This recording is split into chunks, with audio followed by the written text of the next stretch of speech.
Good morning, I'm Neva Manu, and this is your morning news fix for Thursday, 28th of November.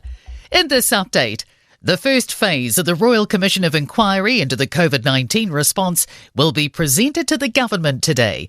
The government may not release it until next year, but the inquiry chair, Professor Tony Blakely, says it should be published and acted on immediately. Among the findings are the impact of vaccine mandates on social cohesion. Blakely says the vaccine mandates caused huge pain to a substantial minority during the pandemic, and the government should consider whether their benefits outweighed their harms.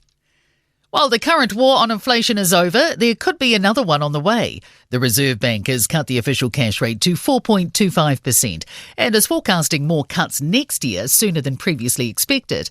But Governor Adrian Orr says that around the world growth is weak, populations are ageing, debt is rising, and there are increasing pressures on food and energy supplies.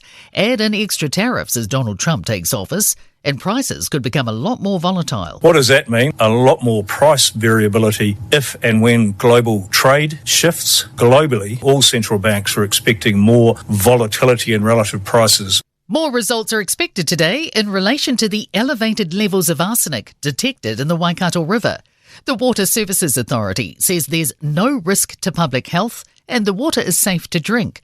Authority Head of Operations Steve Taylor told Ryan Bridge the latest test results are due this morning. We're confident that these levels are safe to drink, but we'd expect both Hamilton and Watercare to be acting proactively just to reduce any risk.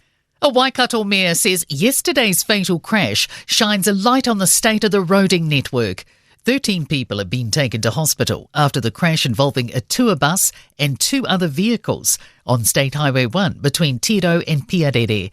One person died, 2 others are in critical condition, 4 have serious injuries and 7 are moderately injured. South Waikato District Mayor Gary Petley says drivers have been put under a lot of stress by road closures. The Criminal Cases Commission has referred its 4th ever case to the Court of Appeal. It's found police charged a man for a set of incidents in the Auckland suburb of Epsom, which he did not commit. The Commission says the man unknowingly pleaded guilty to the charges and repeatedly denied committing them, but was ignored. A blistering end to spring with the thermometer nearing 30 degrees in some parts of the country. A ridge of high pressures meeting a northwesterly wind moving up from the Tasman Sea, drawing out hot, muggy temperatures. Met Service meteorologist Lewis Ferris says that the warm northwesterly flow will come with rain, particularly on the South Island's west coast. And he says that Hawke's Bay is expecting to top the country for the hottest temperatures. Current forecasts do have some areas maybe hitting that 30-degree mark, but down in Canterbury we're looking at those high 20s. In sport, England are prepared to inject another dose of baseball against the Black Caps in the first cricket test in Christchurch this morning. South Africa have limped to 80 for 4 on a rain-affected opening day of their first cricket test against Sri Lanka in Durban. Confirmation the Springboks will head to New Zealand for 2 rugby championship tests on September 6th and 13th next year. And Real Madrid and England midfielder Jude Bellingham has opened up about the criticism he received during and after the Euro 2024 tournament. I'm Neva Manu, that's your latest news fix, and we'll be back with the next update at midday from the Newstalk ZB newsroom.